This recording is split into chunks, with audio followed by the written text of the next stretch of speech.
guys excited for today's book club session? Yeah? Yes. That's Yay! good.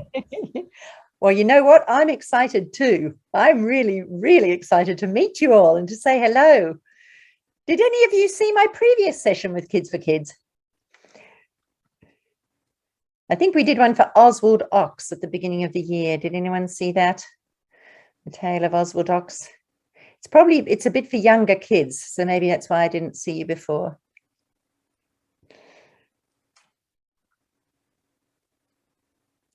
Well, do you think we should get started, Sarah? I think so. Is there anyone more due to come in? I mean, have we got anyone else? How are we going for numbers? Do you think everyone's ready?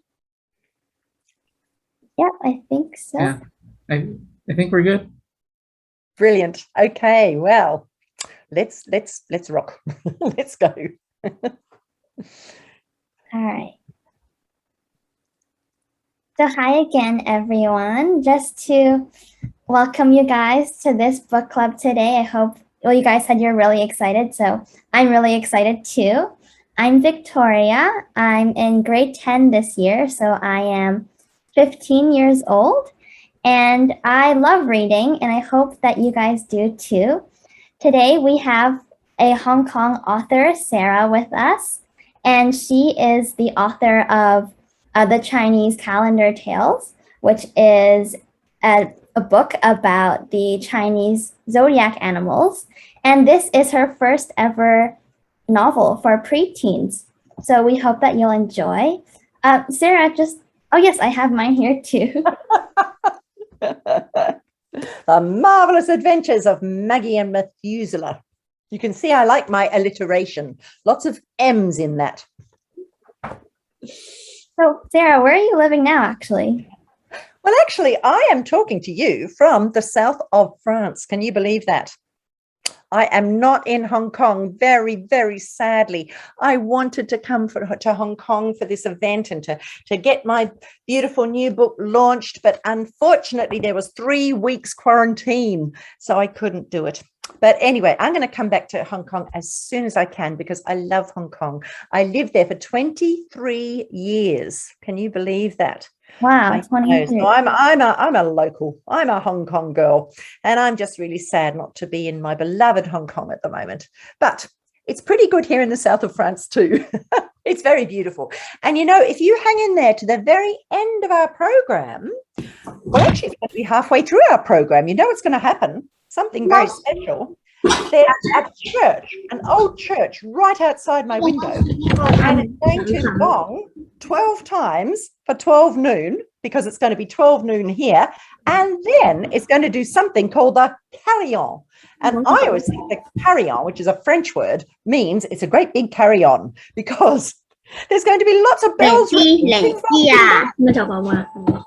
So you're going to hear a French carillon halfway through our session. We're going to have to break for it, and I'm going to lift my laptop to the window so you can see the church, and you might even see the bell swinging to and fro. It'd be rather exciting.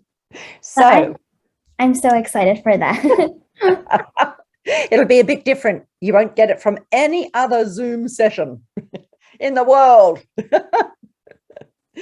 So it's just lovely to see you all, though. Very exciting. And I'm very excited to introduce you to my new book. And don't forget, everyone, we want you to pay attention to everything that Sarah is saying today because there's going to be a quiz sent to you guys through email after this session. And if you have the most answers and the best answer for the last question, you can win a free copy of the book, and the Kids4Kids will send it to you and you can read it. So you got to really listen up and just absorb everything as I talk to you, because guess what? This book, the reason or the way I got the idea for this book is because, first of all, I love history, but also it's got absolutely fascinating Hong Kong history in it. And in particular, you can see on the cover, it says it's a Hong Kong mystery. Well, guess what? The mystery in this story is a real Hong Kong mystery. And it's one that hasn't yet been solved. And maybe after you've heard about the mystery in this book and heard more about the book, maybe you will want to go out and solve the mystery, because lots of people have tried and no one has solved it yet. So I think we should probably look at the first slide. Sure. Thanks, Victoria. Okay, so we've got some interesting things on this page. This is just a little potted shot of the history we're going to cover. You can see a man there. He's actually a very, very important man in Hong Kong. We can see a magnificent, it looks like a castle. That was his home in Hong Kong. It was called Marble Hall. Isn't that beautiful? Because it was built of marble and it was on Conduit Road, Condat Do. Up on Conduit Road. Unfortunately, it's been pulled down a long time ago, but isn't it magnificent? That was his mansion. And then we see a battle scene on the bottom, and then we see some soldiers on the right, and you're going to hear more about that when I tell you more about the history. So let's look at the next slide. Now, I think you all know that Hong Kong used to be a British colony. It was a British colony from 1842 to 1997. Now, in the top slide or the top shot, you can see Hong Kong at the you can see Hong Kong at the beginning of its life, and you can see a few sailing ships and you can see some little vessels floating past, but not much in the way of buildings. So that was very, very early Hong Kong. It was really just a rocky harbour with rocky mountains, no trees on them at that time. All the trees you see now all over Hong Kong were planted later, but it was a rocky outcrop and nothing really there. And then in the shot below, you can see what Hong Kong looked like when it was handed back to China in 1997. Now, let's look at the next slide because it's really interesting. This is Hong Kong in 1864. So this is about how many years later? It was, let's go back to the previous slide. We've got, 1842, and then we've got 1864. So it's 24 years later. Now, what part of Hong Kong are we looking at? Can anyone answer and tell me, what are we looking at in that picture? Some boat. Yeah, but what part of Hong Kong? Where is this? Do you think are we looking at Tsim Sha Tsui? Victoria Harbour. It is Victoria Harbour, but have a little look at the buildings underneath those mountains.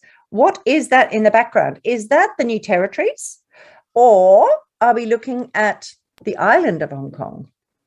Does anyone know? Island. You're right. It is. It's the island. And you can see that after the founding of Hong Kong, there wasn't much in the way of buildings there. You can see a few buildings there. And what we're looking straight at is that it's that great big hollow where Wong Nai Chung is now. So down below would be, I suppose, the beginnings of Wan Chai. And then going to the right of that, which is going to the west, we're looking at the buildings of Central. Yeah.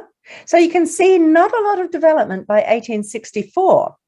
Now, let's look at the next shot.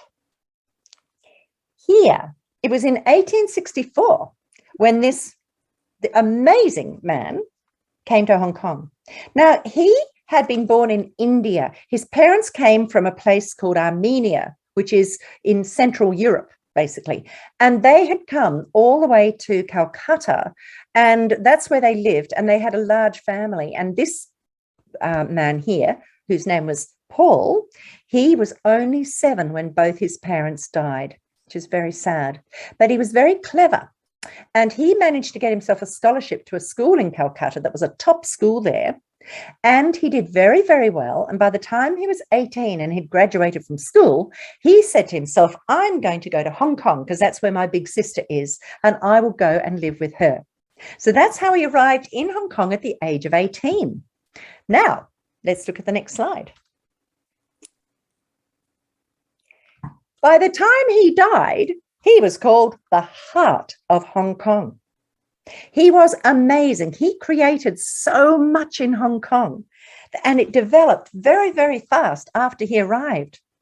So As an 18-year-old, he started meeting all the right people and he set up his own stockbroking firm. And he made a lot of money very, very fast. And then he thought, I love Hong Kong and I'm going to do lots for Hong Kong. So you can see in the picture before, remember the mountains coming down to the sea? There was very little flat land. And he said, well, this can't be right. We've got to have more flat land because then we can have more buildings. So he used to be seen at night after his work. He used to be seen in a sampan at night with torches and with long sticks. And everyone was like, what is that young man doing? And what he was actually doing, he was slowly, carefully going around the coast where Central is today, and he was depth sounding. He was seeing how deep the water was because he was working out whether it would be possible to tip lots and lots of land there and create a whole lot of flat land. And he decided it was possible. And he was therefore responsible for the very first, it's called a reclamation. The land was reclaimed from the harbour. And you can see the picture here of the reclamation happening in Hong Kong. Now, before we go to the next slide, I can tell you, Welcome Supermarket and Marketplace and Manning's, those shops? Well, he started off Dairy Farm, and it was Dairy Farm that owns all those shops and started them all off. And he started that off with a Scottish partner. He also started off one of the very first electric companies in the world. Isn't that amazing? And it was called, guess what? Hong Kong Electric. And it's where your mum and dad get their electricity bills from now. He started that off. And he also owned all the land where Star Ferry and Harbour City are today. So you can see he was hugely successful, but also hugely important to the way that Hong Kong developed. So let's look at the next picture. Look at that. Now, this is 1890. So it's not too long. It's about 20 years or so after he arrived in Hong Kong. Look at all the development and all the new buildings and all the ships. Hong Kong was getting busy. And can anyone tell me the reclamation of the land is actually shown on this photo? Can anyone tell me where is the reclamation happening? Can anyone say where is the land being reclaimed? Can anyone describe it to us? Where do you think the land is being reclaimed from the harbour in this picture? Minnie, do you want to share? You have your hand up. Yeah, I think the land is having more buildings and there have a lot of sheep. Well, they have, but there is the harbour in that picture. The harbour is actually being made smaller because they are filling it in with land. Can you see the yellow area on the photo where Victoria's got the cursor? That is the reclamation. And you will be very interested to know that that is exactly where, next slide, that's where this is today, Statue Square. And the old Legco building, which I think is now the final Court of Appeal. And you can see Prince's Building on the right of that photo. And there's the memorial in the middle. That is the land that was reclaimed by Sir Paul Chater. So suddenly there was a whole lot of flat land and all those buildings could be built. And it's no surprise, guess what they called the road where you can see all the buses? Do you know what it was? It's called Chater Road. Do you all know Chater Road? Have you heard of Chater Road on Hong Kong Island? No, Hannah, you haven't. Put up your hand if you have heard of Chater Road in Central. Aha, Kaylee's heard of it. Anyone else? Who's heard? Because it's and Minnie, yeah. And Hayley. So, and I'm sure lots of others of you, I just can't see you on my screen, but that's where Chater Road is. So isn't that interesting? So that was that very important man. Now, you will be saying to yourself, what has this got to do with Sarah's new book? Well, it has everything to do with it because it is the reason the mystery started. Let's look at the next slide. Now, Sir Paul Chater wasn't just famous for all those things I've just told you about. He was also famous for his extraordinarily valuable art collection. Now, he liked collecting paintings of early European contact with China. So you can see on the left, you can see a painting of a man who's a missionary and he's gone out to China. And you can see on the right, see those guys in the boat with the hats on? Those are English hats, and they are visiting the coast of China. Now, he collected all of these extraordinary paintings. And then when he died in 1926, in his will, he left that collection to the government of Hong Kong. And all that massively valuable collection was taken down to Government House after his wife died. So they were in Government House, and then something terrible happened. Let's have a look at the next slide. The Japanese invasion of Hong Kong. Now, the invasion started on the 8th of December, 1941. Does anyone know what happened the day before the 8th of December? It was a big event in 1941. And it was why the Americans joined the war. Does anyone know what happened the day before the 8th of December? The reason why the Americans decided to join the war.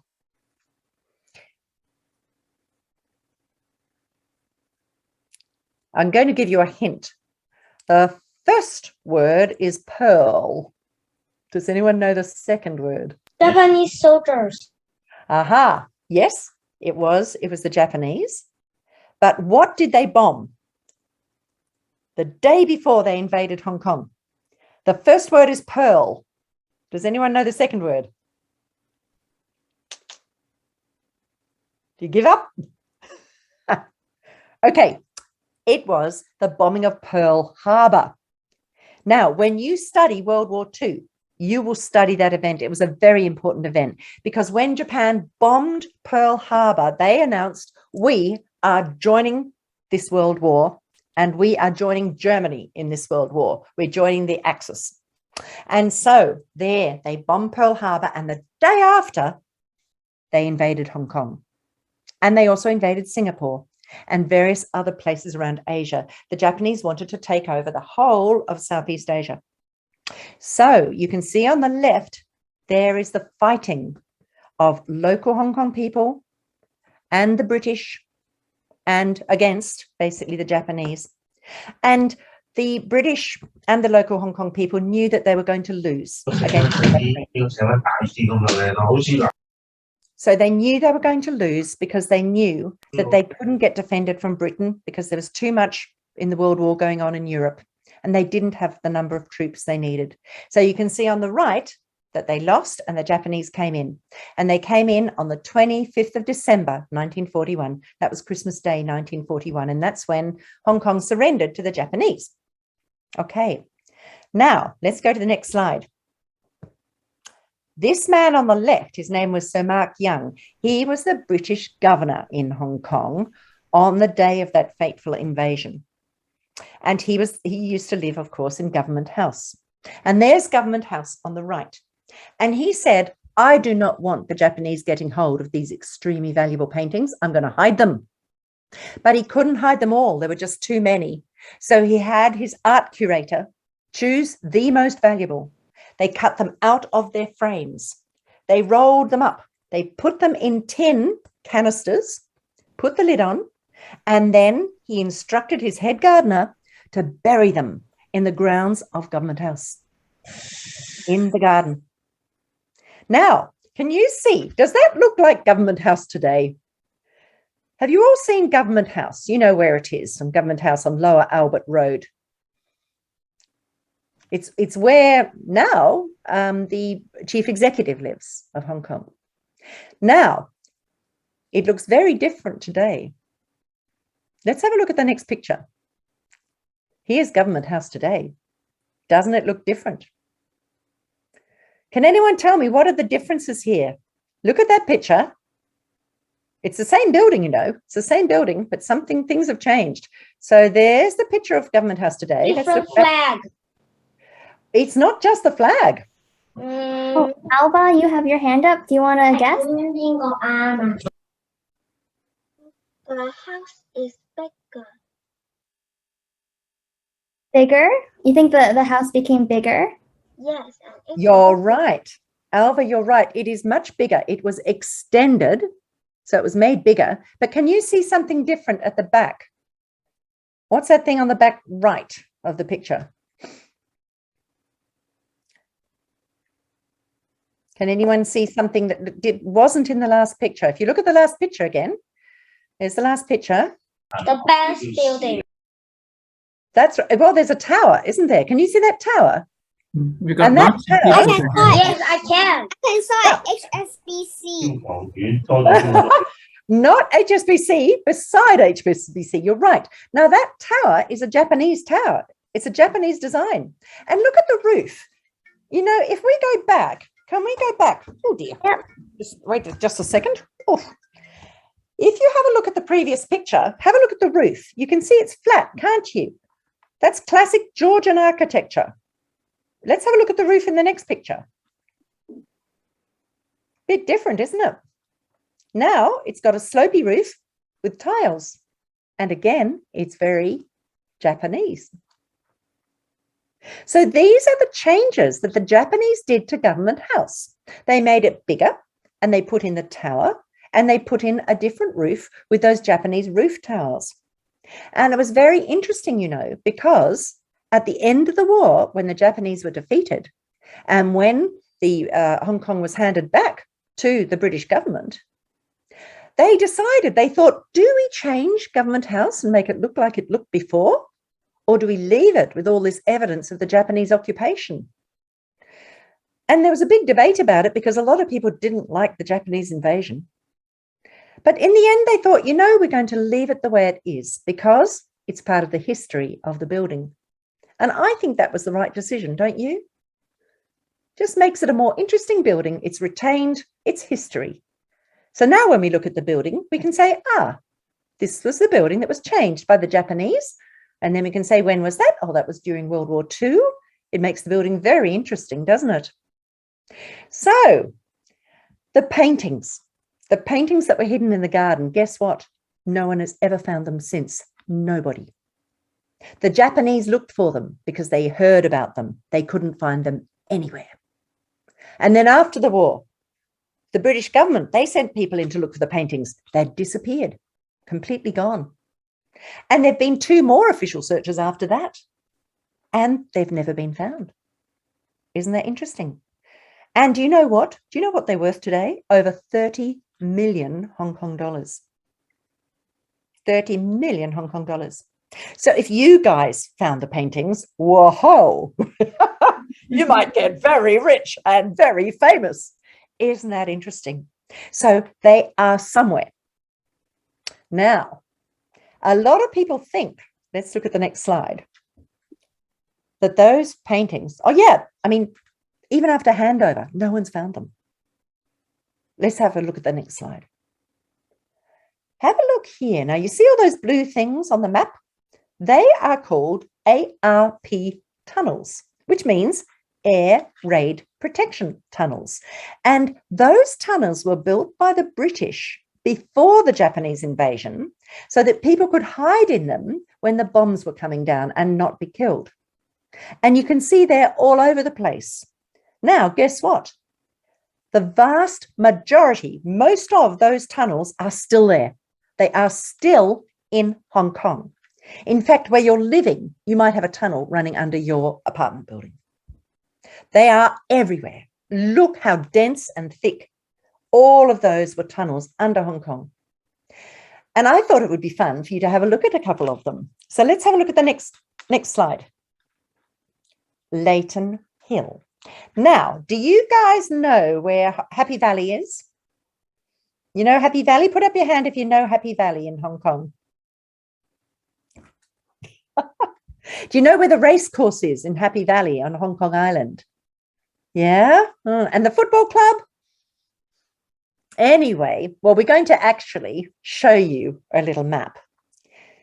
Let's have a look at the next slide. Maybe the next one first, Victoria. Sorry. Sure. Yeah. Now, if you look at this map of basically the Happy Valley area, Victoria is going to scroll over and you can see where the racecourse is. See the green grass running around where the horses run. Okay. Now, right beside that, there's a huge development and it's called the Leighton Hill. And see where that red flag is there? That's where Leighton Hill Road is.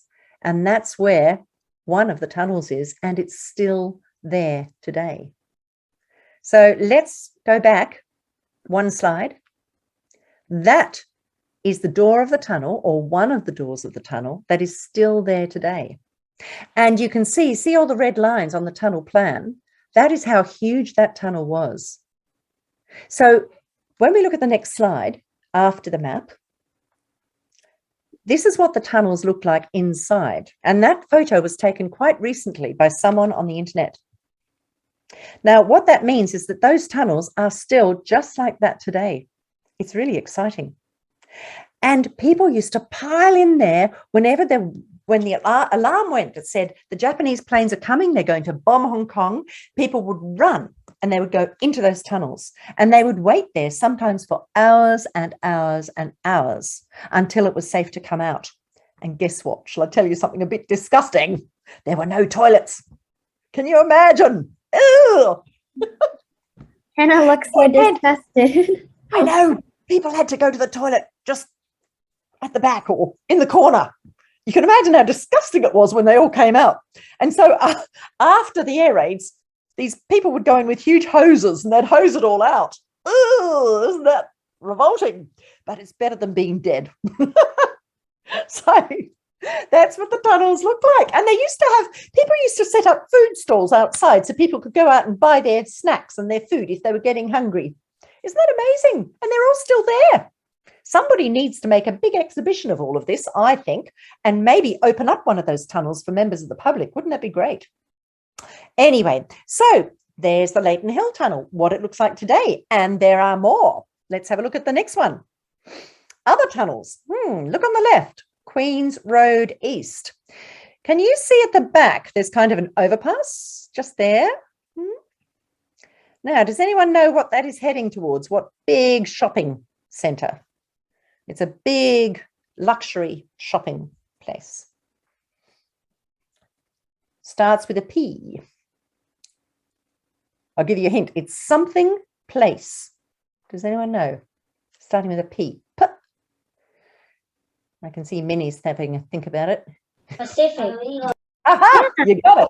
Well done. It was Pacific Place. So next time you go near Pacific Place, you can walk along Queen's Road East towards Wan Chai and you will pass that door and you will know the secret that is a tunnel. Isn't it fascinating? Now, Queen's Road Central on the right. Do you know the HSBC building, the big one? Yep. The really strange looking building, very modern. Opposite that, there's some public toilets. Now, guess what there is also? There is the entrance to a World War II air raid protection tunnel. Just, you can see the shady bit where Victoria's going to put a cursor just there. There's an entrance to an air raid protection tunnel. And there are more. Let's have a look at another slide. Dardell Street. Now, if you walk along Queen's Road Central, and there used to be a toys club in a high-rise building just on the corner of Dardell Street and Queen's Road. But if you're crossing the road and these steps, they go up to the bottom side of Icehouse Street as it's coming down the hill. And there's all those steps. And there used to be a Starbucks in the corner on the right. On the left, if Victoria puts the cursor there, not where the building is, but behind where the wall is, there is an air raid protection tunnel. Today, it's still there. And then on the right, this is one on Lower Albert Road, which is, guess what it's near? Government House. And of course, there were tunnels underneath Government House. Haley, do you have a question? Can we go in the tunnel? Good question. Well, actually, I don't know that you're allowed to. A lot of the tunnels, I know they've got padlocks on them, so you're probably not allowed.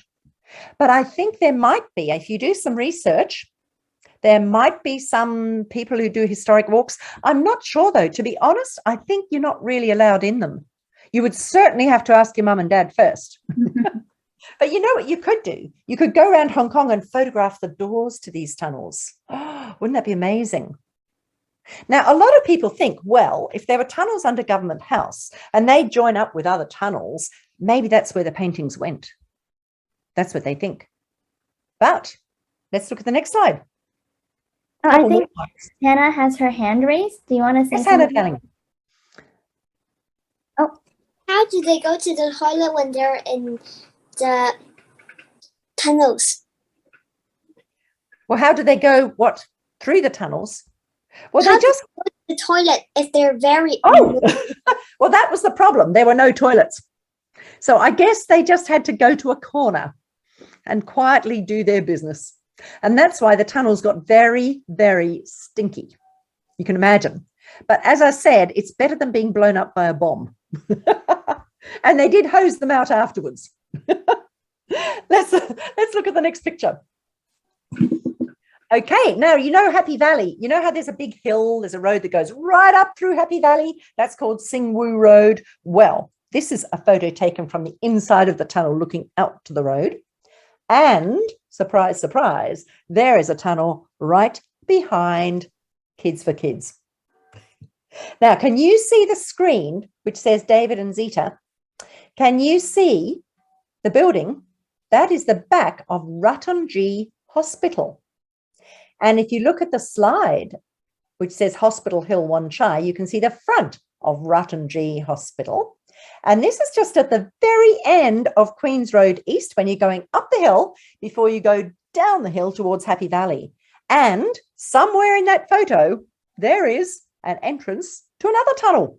So there might even be a tunnel under Kids4Kids. So you're going to have to be very careful at Kids4Kids. Don't jump up and down too much because your building might crash into one of the tunnels. So isn't that fascinating? It's really amazing. Let's look at the next slide. Now, there were different tunnels, not just the air raid protection tunnels, but also some very fancy tunnels. You can see on this picture, they were right beside the Shing Mun Reservoir, which was a huge lake in the New Territories, which was the main water supply for Hong Kong. Now, the British knew that if the Japanese got control of the water supply and cut it off, that would be the end of Hong Kong. So they put a whole lot of new tunnels just before the World War. They dug these tunnels so that soldiers could go there and fight the Japanese so they couldn't get control of the reservoir. Unfortunately, of course, as we know, the Japanese succeeded in getting control of Hong Kong. But can you see the names of the tunnels? They had the funniest names. You can see there's Haymarket, Shaftesbury Avenue, Oxford Street, Regent Street, Piccadilly. Now, these are actually very famous street names from a very famous city in the world. Does anyone know what city that is? So it's not Hong Kong. These street names come from another important world city. Does anyone know what city that is?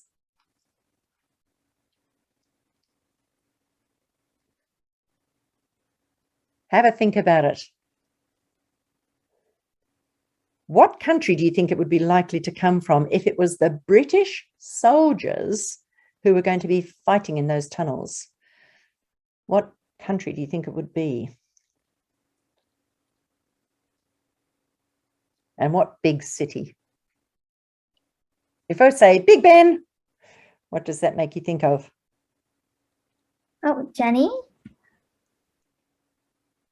London. Well done, Jenny. It's London. Well done. They named all those tunnels after famous London streets so that the soldiers wouldn't feel homesick. Isn't that funny? And they've still got those names, and those tunnels are still there too. And some people think maybe the paintings were taken out of the garden at Government House and hidden in these tunnels. Could they be there? Who knows? Let's have a look at the next picture. So, because no one has ever found the paintings, and I read this article in the South China Morning Post all about this amazing mystery. It's called The Mystery of the Missing Chater Collection. I thought to myself, wouldn't it be amazing if I could introduce kids in Hong Kong to this fabulous history and also to this amazing mystery, this real life mystery. And maybe I could set this story in Hong Kong and I could have some kids just like you. So let's look at the next picture. We've got two families in this story, and you can see both families in the picture on the left. On the left are the Ma family, and they are from Hong Kong.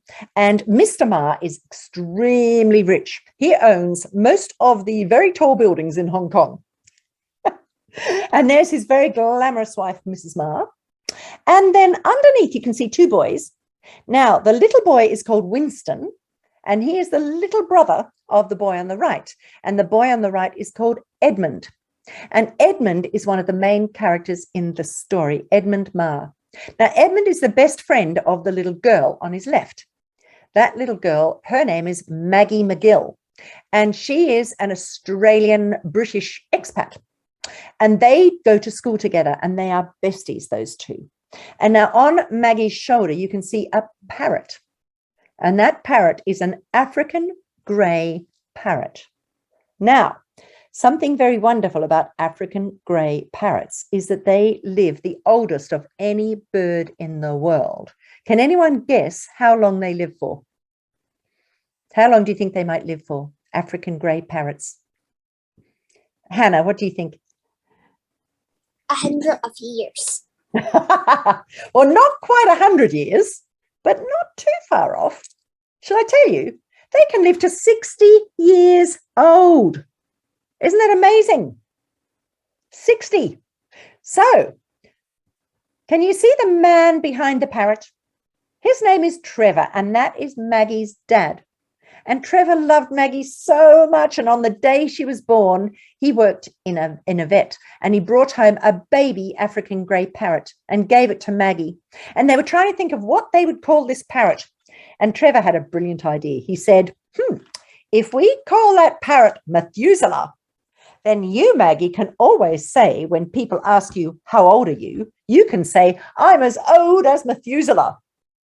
And that's actually a bit of a joke, because there's an English expression where we say, I'm as old as Methuselah, if we are saying we're really, really ancient, old people, because Methuselah was the oldest man in the Bible.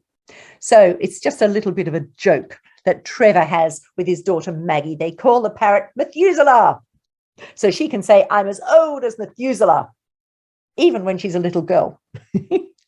And then behind is the very glamorous, very loud Ursula. Now, Ursula is Maggie's mum, and she is a very hotshot lawyer. And she's Australian, just like me. In fact, I used to be an Australian lawyer. There's a little bit of me in Ursula. In fact, quite a lot. Anyway, so Ursula is very big and loud, just like I am. And she's a brilliant lawyer, just like I was. And and so she's the reason they're in Hong Kong, because Ursula's transferred to Hong Kong. So, and that's when Maggie, of course, makes best friends with Edmund. So there's the family, there's the parrot, and you can see Edmund at the bottom playing the violin, because Edmund is quite brilliant at absolutely everything, tops everything in school. He's just so smart, and he's also good at playing the violin. So now you know the family. Let's look at the next slide. Aha. Maggie and her pet Methuselah have recently disgraced themselves at an official reception at, guess where? Government House. Can anyone tell me, how do we know that that is Government House? Do you recognize that place? White House. Yeah. And what do we see there that makes it look just like Hong Kong's Government House? Hannah? Flag. I saw the flag. That's right. And then can you also see those special signs of the Japanese occupation? Yeah? Can you see the tower? Yes. And the slopey roof? Yeah? With the tiles? So that is Government House. And Victoria's very helpfully putting a little circle around it. Thank you, Victoria. Alva, what else can you see? They live in the government's house. They don't live there, no. But they've gone. What's it? Why the flag is a star? Well, that is the Bohemia. That's on Hong Kong's flag. Hong Kong has got a red flag with a white flower on it. That is the Bohemia. And the Bohemia is like the national flower of Hong Kong. So that's why it's the flag of Hong Kong. So they didn't live there. No, they were going to a very fancy reception there. It was like a very official reception, and Maggie did not want to go. She argued with her mum. She said, it's boring, I don't want to go. And the mum said, if you don't go, you are not going to Edmund's birthday party. And Maggie said, uh-oh, because she loved Edmund's birthday parties because they were the best birthday parties in Hong Kong. So she went, and she was really cross when she went. And guess what? When she arrived, she found out that her mum had brought with her Methuselah, but she didn't know because Methuselah was pretending to be her mother's hat. Let's look at the next slide. Oops, sorry. So when they're in the middle of the party, Methuselah, who is sitting on her mum's head, spots a pomegranate. And a pomegranate is a big orange juicy fruit, and it happens to be the favorite food of African grey parrots. So Methuselah jumped off her head, flew to get the pomegranate, came back onto Ursula's head, and then started peeling and eating the pomegranate, which went right down Ursula's dress. And Ursula went, wah! She went crazy. And look at her running around, and she's going, wah! And so, of course, Methuselah goes, wah! And it creates complete panic. And everyone is running left and right, left and right. And then suddenly the security guards are trying to catch Methuselah. And Maggie's going, no. And Methuselah disappears. I wonder where she finds. Where does Maggie find her? Look at the right. When everything's gone quiet, Maggie goes in to find her bird and she can't find him anywhere. But then she finds a secret catch on the wall and she pushes it and shh, it opens. And it's the door to a tunnel in Government House. And she can hear Methuselah squawking away inside the tunnel. So she goes inside the tunnel. So that is the background to now my story reading from chapter 6. Do you want to hear some of the story? Here's chapter 6, in which Maggie and Edmund learn some interesting Hong Kong history. It was 2 weeks after the family fun day at Government House, and Maggie was eating lunch with Edmund at school. Sorry about missing your party, she said for the umpteenth time, but my mother can be so unreasonable. Edmund tried to sympathise, but try as he might, he could not picture an unreasonable parent. He had trained his parents beautifully since he was a baby, and by now they were firmly wrapped around both his little fingers. So his parents used to do whatever he wanted. Not to worry, he said, it was worth it just to hear about Methuselah sitting on your mum's head eating a pomegranate. Not to mention his drilling through the wall. That bird is awesome, he sighed with admiration. I wish he was mine. The bell rang for the next lesson. It was history, which was not exactly Maggie's favourite. Unlike Edmund, Maggie was not academically inclined and far preferred subjects like art and sport. Today, we're going to learn a little about the history of our home, announced Miss Fong.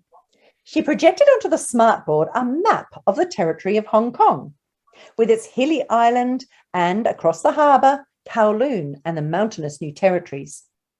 Now, we've been learning about the Second World War in Europe, she continued, but did you know that Hong Kong was also invaded during World War II? Yes, Edmund said, by the Japanese. They attacked Hong Kong on the 8th of December 1941, just after they'd attacked Pearl Harbor. Absolutely, beamed Miss Fong. And who was in charge of Hong Kong at the time? The British, shouted Edmund, but they surrendered to the Japanese on Christmas Day. Yes, Miss Fong said, it took just 17 days for the British to surrender. They knew that they had no chance. England was totally preoccupied by the war in Europe, and there was only a small defence force on the island, which was soon overcome. But the governor was clever, and before the Japanese took over Government House, he had its most valuable treasures hidden away. Maggie's head shot up. Government House, she knew it well. Treasures? Candace Chan asked.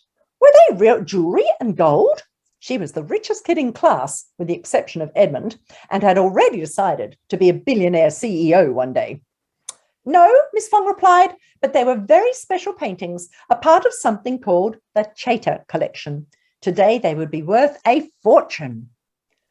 So where were they hidden, Candace asked. Well, that's a bit of a mystery, Miss Fong replied. On the first day of the invasion, they were cut from their frames and buried in tins in the garden of Government House. Only 3 people knew where they were buried, but they all died during the Japanese occupation. And after the war, when the British and Chinese liberated Hong Kong, nobody could find them. Wah! The class cried, and someone shouted, maybe they're still out there somewhere. They say, mused Miss Fong, delighted to have their full attention, that they must be in the tunnels under Government House, but they've all been searched many times. Maggie shot her hand into the air, but Edmund, who was sitting to her side, pinched her hard. Shh, he said. Yes, Maggie, Miss Fong asked. Can I be excused?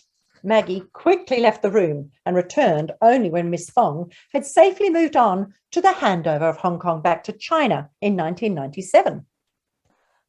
That afternoon, Edmund came to Maggie's apartment to help her with her maths homework. Her dad, being a brilliant mathematician, was simply useless at explaining basic mathematical concepts. That's what you usually find. People who are brilliant at maths are hopeless at teaching maths. They set up their homework in the living room, on the living room table, gossiping about the day's events. Let's find the missing Chapter paintings, Edmund cried, taking a bite out of the tasty spring rolls that were Matilda's specialty. So Matilda is Maggie's helper.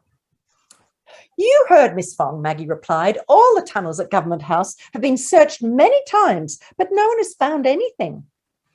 But those tunnels were underneath Government House, Edmund exclaimed. And didn't you say that your tunnel was behind the ballroom? Yes, said Maggie, but isn't that the same thing? Not necessarily, said Edmund. And even though they say there were only 3 people who knew where the paintings were, one of them might have told somebody else, especially if he knew he might not make it to the end of the war. Methuselah flapped over to the table where they were doing their homework. Now, I need to tell you, everybody, Methuselah talks in rhyme. He always talks in rhyme, okay? So he's flapped over to the table and he goes, not necessarily. Some like carrots, but I prefer celery. He sang, and Edmund laughed out loud. Edmund loves Methuselah. I think we should try to get into your tunnel again, he said to Maggie. Impossible, she cried. The gates are always guarded, and Mum got a letter from Government House last week to say I'm banned from going there ever again. If I try to get anywhere near it, she'll have my guts for garters. Guts for garters, guts for gutters, cats are bonkers, dogs are nutters, sang Methuselah. Shut up, Methuselah, said Maggie and Edmund simultaneously. The parrot flew away in a sulk. There must be some way we can get back in, Edmund said. Let me do some thinking. And when Edmund did some thinking, who knew what brilliant plan he might come up with? And that's the end of chapter 6. So if you want to read more of my book, you're going to have to go and buy it. Oh. And I've got good news for you. Have a look at the next page. The book is available now, but guess what? You can get a very special discount because you are special. You are Kids4Kids. And in the email that you get after this session, you're going to get 2 things. One is you're going to get a code, which means that if Mum and Dad want to order you a copy of Maggie and Methuselah at that website, Blacksmith Books, you can get a discount. So instead of being $100 in the shops, it's $80 just for Kids4Kids. But the other thing you're going to get is a quiz. Now, if you are the person who does the best answers to the quiz, then you are going to win a free copy of the book. Ta-da! Which will be sent to you by David at Kids4Kids, who's waving just there. So, if you remember that history I told you, there's some questions, and when you've got those questions and you answer the questions, and you know what, there's a bit at the end where it says, where do you think the paintings are? Where do you think they're hidden? And you have to describe where you think they might be hidden. I mean, you might think they're in a flower pot.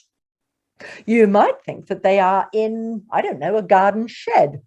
You might think that they're in a chimney, but you have to describe in detail the place where you think it's hidden. And the person who does the best description is probably going to be the person, because that's weighted with the most marks on the quiz. That person is probably going to win the quiz and get the free book. So there you are. So do we have any questions? Any questions? Any questions for Sarah? About her book, about the history? About African grey parrots?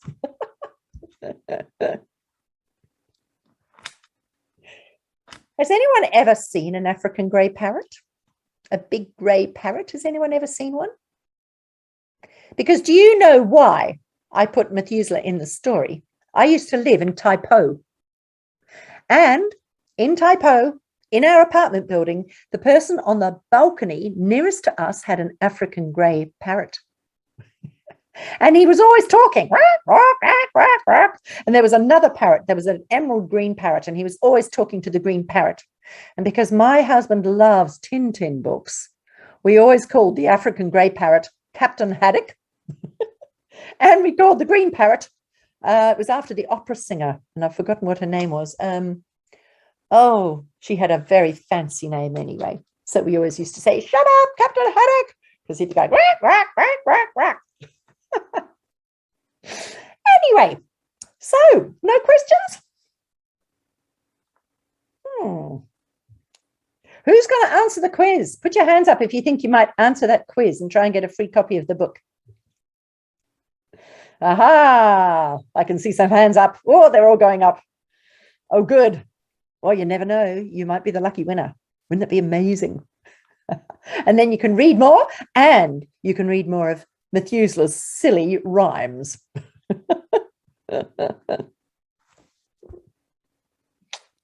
Well, Victoria, I think, unless there's any questions, any questions? Is that Si Chung? Are you asking a question, sweetheart? You got your hand up. From 3C. No, I just want to answer the quiz. Yes, what's your question? I'm just gonna answer the quiz. Oh, good. Oh, good. You never know. You might be the lucky winner. Who else thinks they might go do the quiz? I've got a question for you. Who thinks they might go and try and find the valuable 30 million Hong Kong dollar Chater collection? Who knows? You never know. You might be the lucky person. So you'll have to read my book first. It'll give you some tips, some hints as to where it might be. Well, I think it's time for my lunch here. Would you believe? It's lunchtime here and it's dinner time where you are. Isn't that weird? Isn't that strange? And guess what? I apologize. In the middle of me yakking away to you, I heard the bells. The bells went outside, in the church outside, and they just came to an end. And I thought, oh no, I promised the kids I was going to show them the bells. So I'm sorry. We'll just have to do another visit sometime, okay? Because the bells are not going away anytime soon. So, Victoria, I think we might wrap up. Yeah. Yeah. I hope you guys enjoyed this session. Are you excited to read her book? You can find out what happens. Yeah. You. I hope so too. It's a fun one. And if you all love the book a lot, you never know, I might write a second one, a sequel. Wouldn't that be fun? Oh. Why does the paints disappear? Why did the paintings disappear? Because they were hidden. They were hidden. So they were hidden. Where did they put? Why they don't put a spot? Well, they did. They knew where the paintings were, but when they went to find them again, they'd disappeared. So someone took them. Well, I don't know. I mean, someone must have taken them and put them somewhere else. So, I mean, I've actually looked at that in my story. You can see what happened in the story. which is my Then fictional. does anyone find it in the journals? No. And they've done 3 official searches, real life searches, and they've never found them. So, Hannah, they're still out there. You might be the person who finds them. You have to start exploring.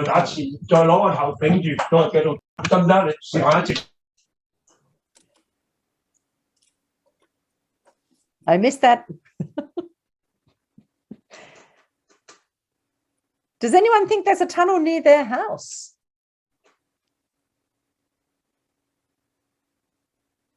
Maybe you'd have to go and look. Well, anyway, I must go and have lunch. My tummy is rumbling, and that is a sure sign that I'm hungry. So I'm going to say goodbye to everyone. Bye-bye, Victoria. Victoria, thank you. And I want to thank you for having me. And bye, everybody. And thank you very much to David Wong and to Maggie, who hosted this as well, and to Victoria. Bye-bye. Thank you for coming. Bye-bye. Bye.